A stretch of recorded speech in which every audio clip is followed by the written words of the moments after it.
Boa noite, amigos garimpeiros. Boa noite a todos. Tivemos um pouco de demora, porque a conexão de Almeida estava mais lenta, mas agora já estamos aqui ao vivo e já recebendo as boas-vindas de tanta gente querida que está nos saudando aqui. Nossa amiga Ilma, nossa querida irmãzinha, olha, diálogo interreligioso. Nossa amiga Fátima, Ana Cristina querida, Ricardo, que está no Espírito Santo, nossa querida Irandi, Nélio, querido também, gente do meu coração, Nelly, muita gente querida, Cris.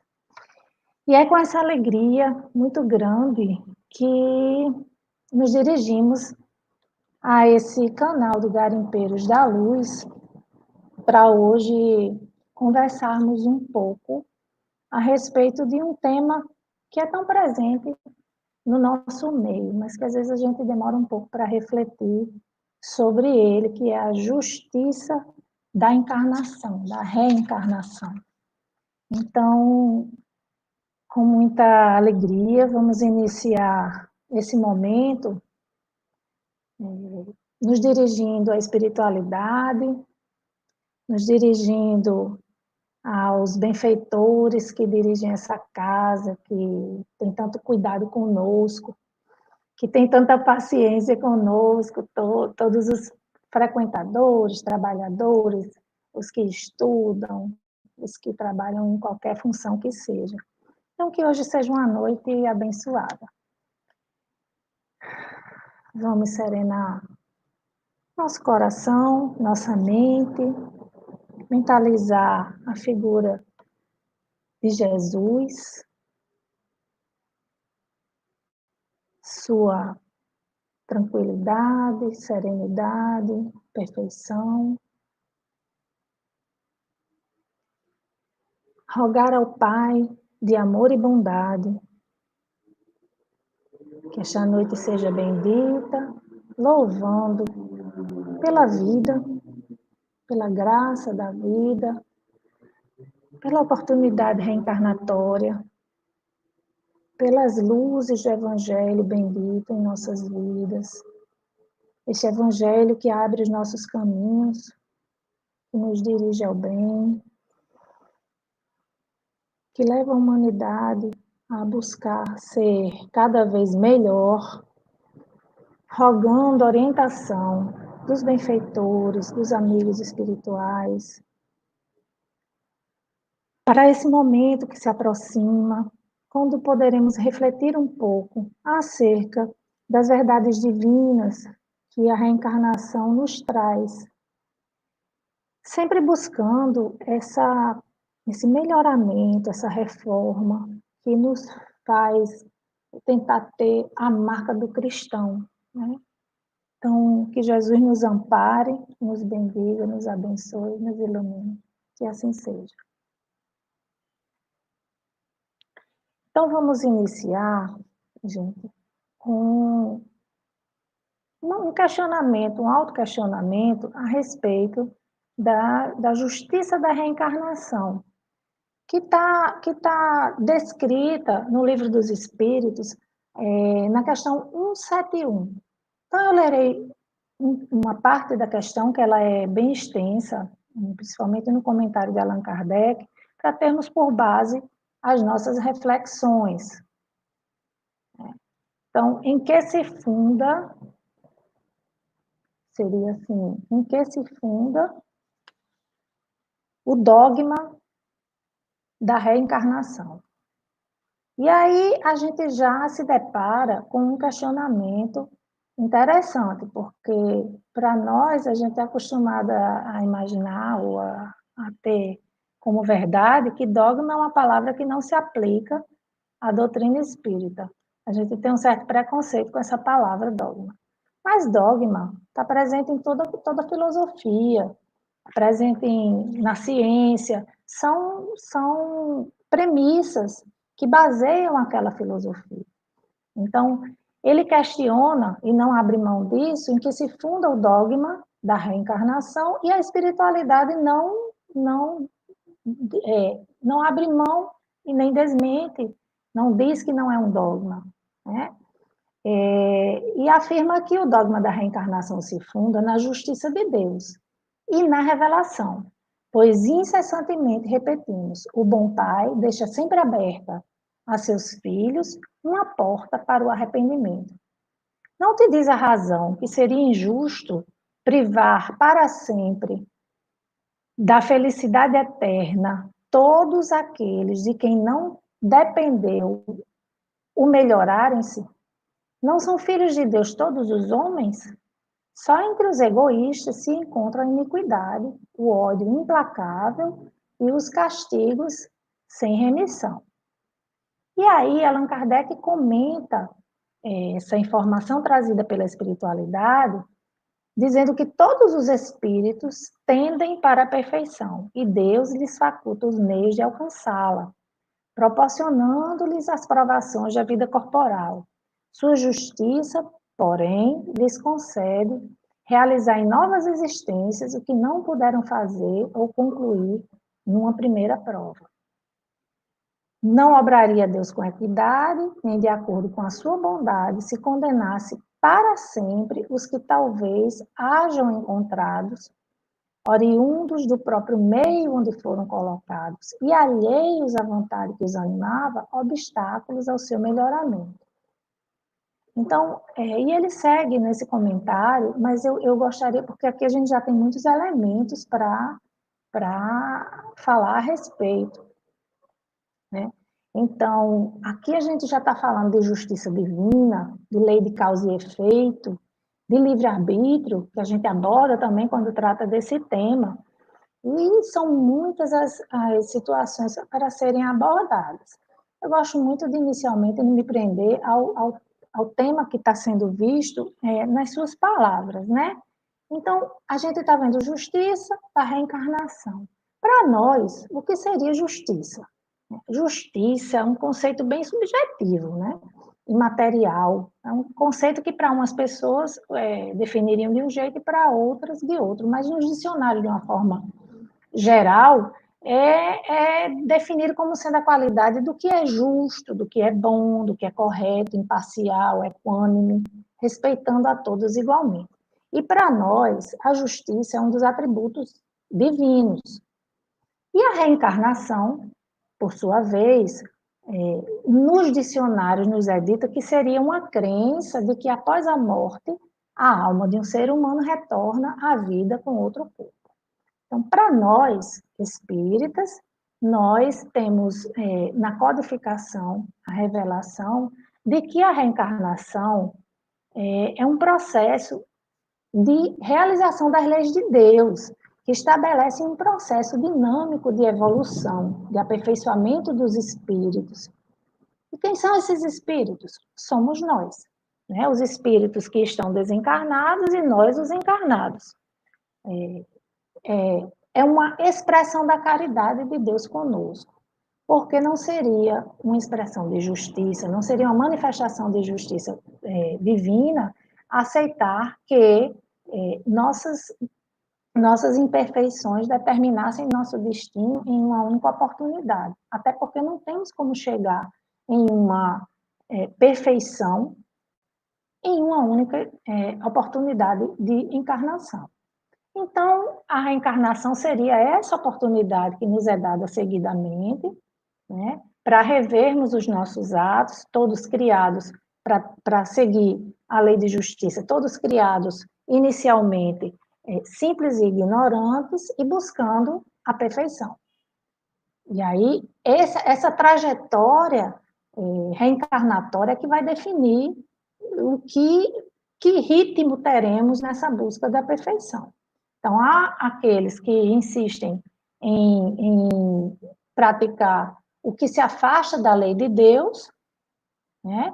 E aí vão adiando o seu progresso, e há aqueles que não, que fazem boas escolhas e vão se aproximando cada vez mais de Deus e da felicidade. É como se define a felicidade. A felicidade é a característica daquele que está em consonância, que age em consonância, que se sente em consonância com a lei divina. Então, Deus nos proporciona recursos para nós evoluirmos, e um desses recursos é a reencarnação. Temos recursos para superarmos nossas dificuldades, nossos equívocos, nossas limitações, construirmos o nosso futuro de acordo com nossas escolhas, opções, tudo que fizermos vai repercutir futuramente. E aí a gente se questiona, então, porque muita gente pensa, reencarnar, então, é uma punição para os meus erros. E a gente não pode pensar desse jeito, porque a gente já passou da época de achar que Deus pune, né? Deus é bom, Deus é justiça, bondade, caridade. E Ele também não criou o mal. Deus não criou o mal. Suas leis, elas são boas, né? O livre-arbítrio nos faz observá-las ou não. E aí, de acordo com essa observação ou afastamento das leis divinas, é que evoluímos, né? Então, a reencarnação é um conceito que era aceito de muito em muitas civilizações e perdura ainda nas culturas orientais e nos foi trazida de uma forma mais esclarecedora, né, pela espiritualidade, na codificação espírita.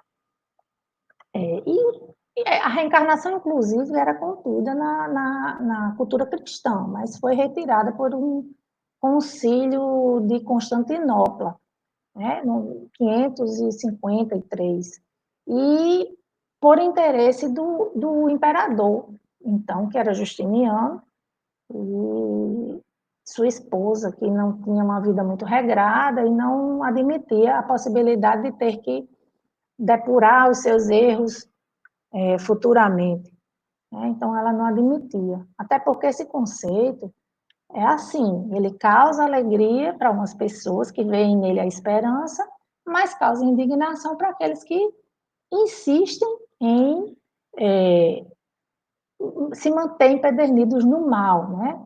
Que não querem adiantar sua depuração porque acham mais trabalhoso, né? A história da porta larga e da porta estreita, né? Preferem abraçar o materialismo, abraçar os prazeres momentâneos, né? Então, a reencarnação também traz esse tipo de responsabilização das pessoas. E a responsabilização tira da gente aquela possibilidade de colocar no outro a culpa pelos nossos erros. A gente tem essa cultura, né, de dedicar aos outros, dedicar ao ambiente, dedicar aonde nasceu, nasceu em tal lugar, então não tinha como ser melhor do que é. E nós sabemos que não, que as escolhas da gente é que nos levam ao nosso, vamos dizer assim, destino, que não é uma fatalidade. Não é isso que eu estou colocando o destino como fatalidade. E para a gente se questionar, cair nesse questionamento sobre reencarnação, sobre justiça, basta que a gente se prenda a observar as desigualdades que existem na humanidade.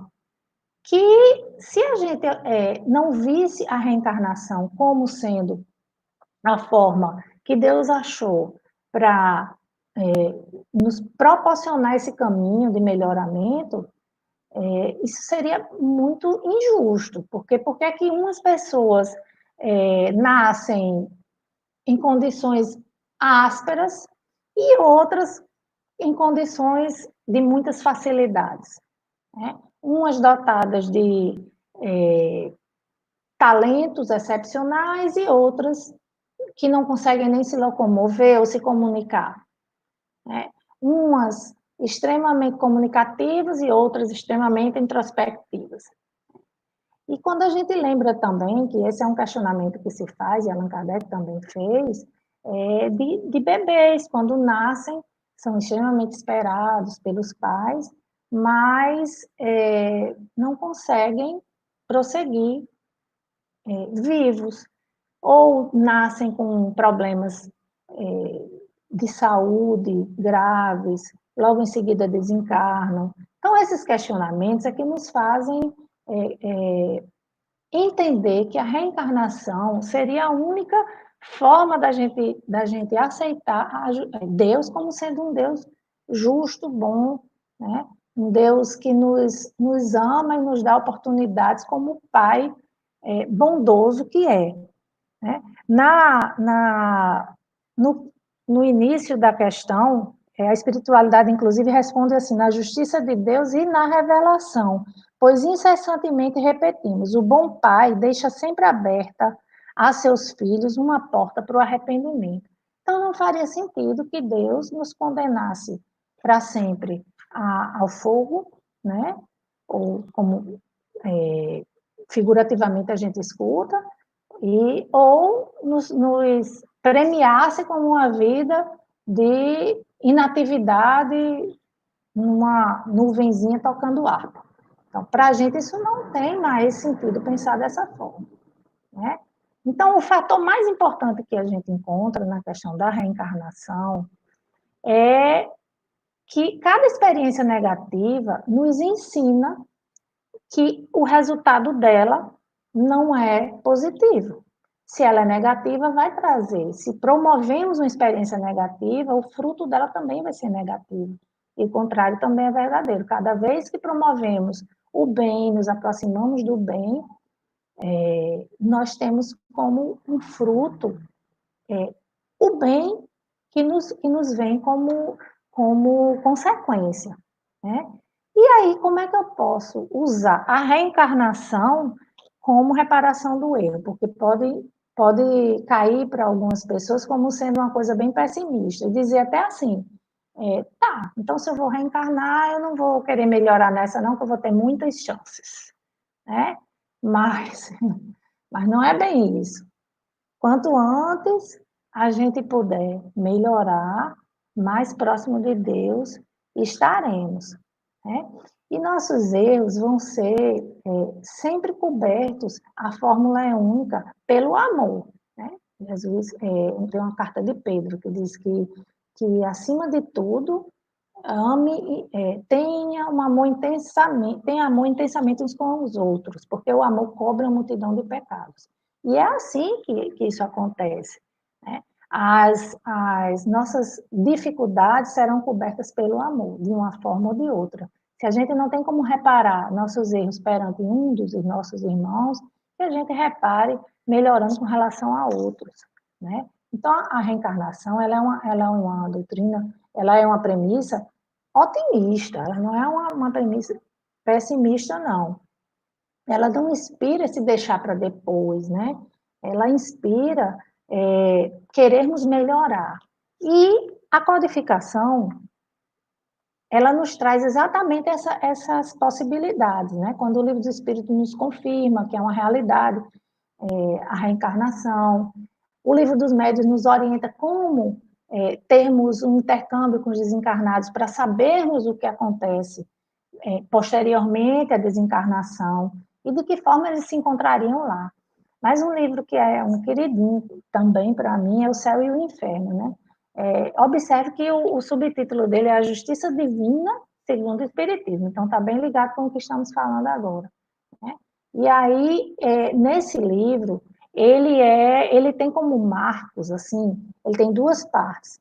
A primeira parte dele, acho que é o capítulo 3º, ele traz o Código Penal da Vida Futura.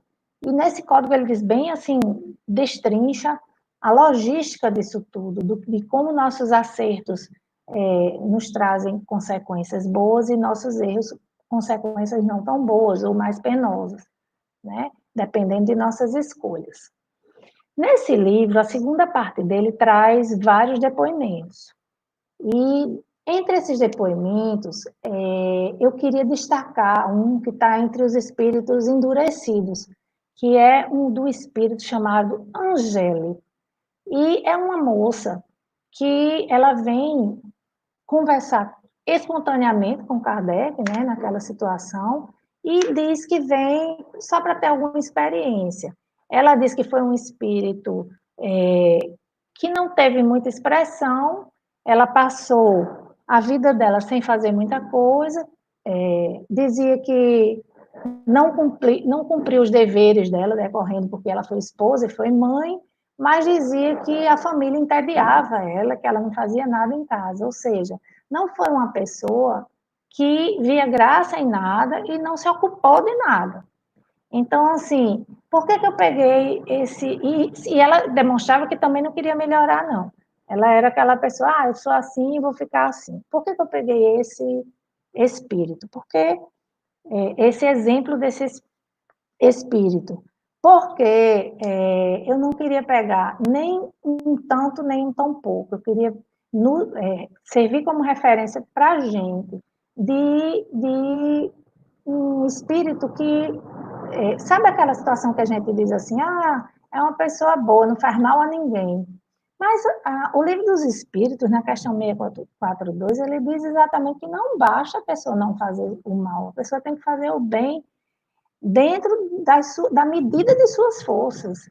Então, não é porque a gente passa uma vida sem fazer mal a ninguém, sem descumprir uma lei, sem mesmo tendo sido mãe, mesmo tendo sido uma esposa, mas não foi uma boa esposa, ela não se desdobrou, ela não procurou ser uma pessoa amorosa e melhorar a vida nem dela e nem das outras pessoas. Foi o que eles chamam de inútil. Então, foi uma encarnação perdida praticamente. A vida tornou-se nula para ela. E eu trouxe isso para que a gente se questionasse, em tempos de pandemia, do que estamos fazendo em nossas vidas, de que estamos fazendo do nosso tempo nesse momento. Porque muita gente fica tomando por piada e dizendo, não tem o que fazer. Gente, claro que se tem o que fazer. O mundo, em pandemia ou não estando em pandemia, está cheio de pessoas precisando da gente. Está cheio de gente precisando de ajuda, até de uma pessoa de ser escutada. Quantos idosos não estão recolhidos em casa sozinhos, numa solidão, assim, tendendo para depressão, pessoas que a gente conhece mesmo, e que precisam de uma palavra amiga, Hoje a gente tem uma facilidade de fazer uma videochamada e conversar com as pessoas. Então, que a gente está desocupado, vai procurar as pessoas para fazer o bem, porque a gente fica só esperando que venha de lá para cá, né? E um outro exemplo que eu queria trazer de lei de causa e efeito, né? Sim, só para terminar, dentro daquele exemplo de Angele, o guia do médium diz ao médium que eles pedem muita prece para ela, porque é uma pessoa que precisa recuperar esse ânimo de viver, a confiança e o bom ânimo, né? Então, assim, em seguida, eu queria só mencionar esse outro espírito que é trazido no livro Pontos e Contos, pelo irmão X.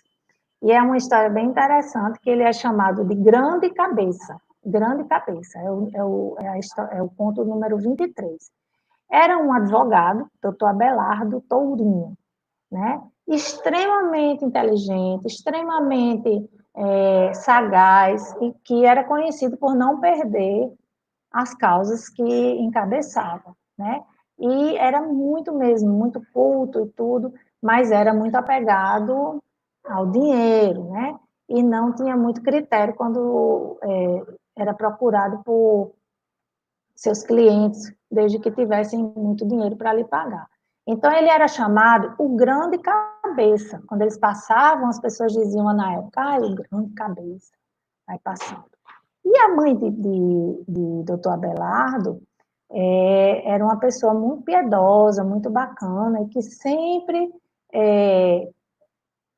tentava demovê-lo disso, dizia que sentia muita falta de clientes necessitados, de que ele ajudasse algumas pessoas por caridade, e ele dizia, se for assim eu vou falir. E essa pessoa desencarna, então, nessas condições, muito rico e muito pobre, pobre de valores. Desencarna nessas condições, e ao chegar na erraticidade, fica numa situação extremamente difícil. Então, é dito à mãe dele, né, em desdobramento, que a única solução para ele seria uma reencarnação, porque ele estando lá, ele sentiu tudo que tinha feito e refletiu na cabeça dele de forma que ficou inchada, de tanto que ele usou a intelectualidade mal. Então, a cabeça dele cresceu enormemente. E ele não tinha mais equilíbrio, ele se colava à terra. Então, quando ele foi reencarnar, ele renasceu com hidrocefalia, com a cabeça muito grande no corpo terrestre, que foi uma forma de expiar tudo que ele tinha feito, né? E a mãe ficou muito triste, mas infelizmente foi isso que aconteceu. Então, quando a gente se depara com certas situações, a gente precisa refletir sobre o que teria motivado aquelas situações e também o que nós queremos para nosso futuro, né? O que nós queremos para nós futuramente. Isso vai depender do que semearmos atualmente, né? Então, a justiça da reencarnação, ela se funda basicamente na justiça divina, que ele compara com isso, que o bom pai deixa sempre aberto a seus filhos, lembrando da parábola do filho pródigo, né? Que o pai aceita de volta aquele filho que saiu, foi gastar. Então, nós temos que nos questionar onde estamos nessa parábola, quem somos nessa parábola. Somos aquele filho um filho que sai, que gasta, que não tem qualquer tipo de responsabilidade com o patrimônio do pai, que nesse caso é Deus, que nos deu extremas condições para vivermos, para virmos em outra encarnação e aproveitarmos essa encarnação, né?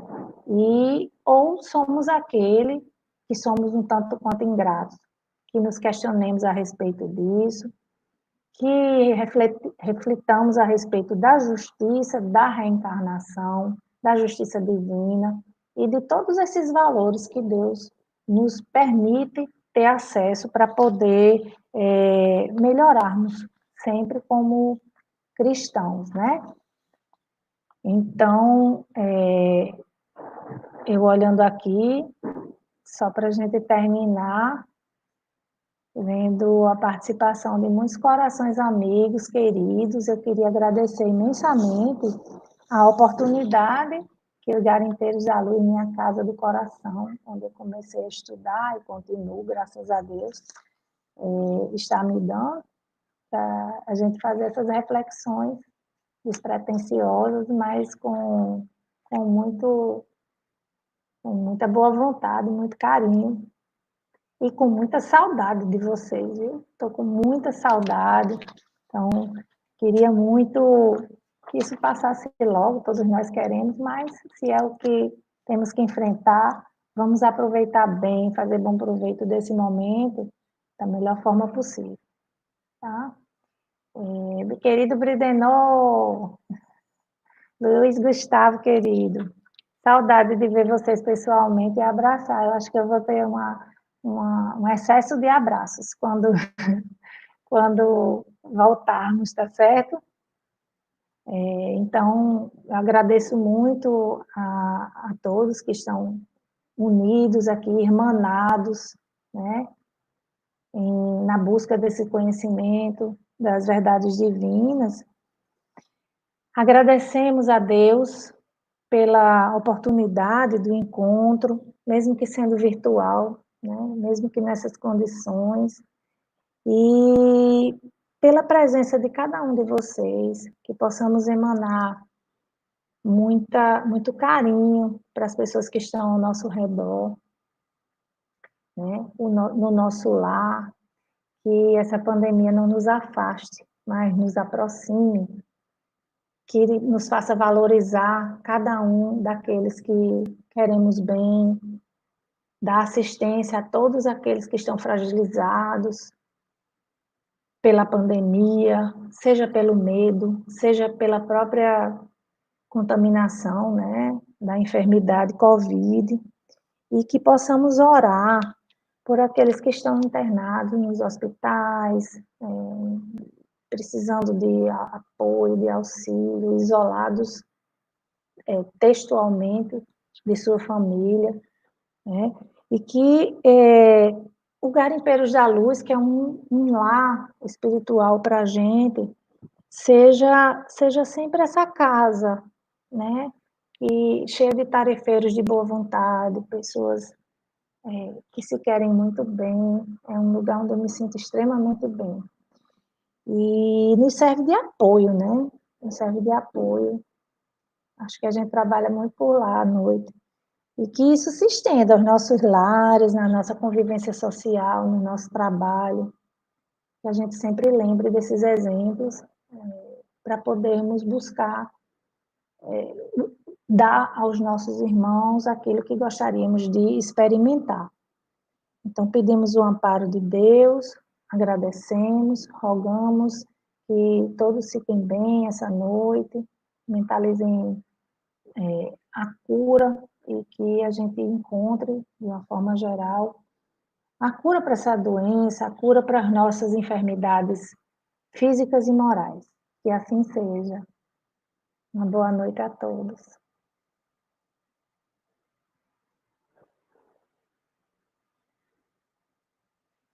Tem algum questionamento?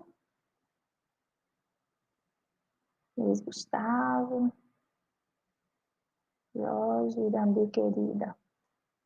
Agradecemos então pela presença de cada um de vocês.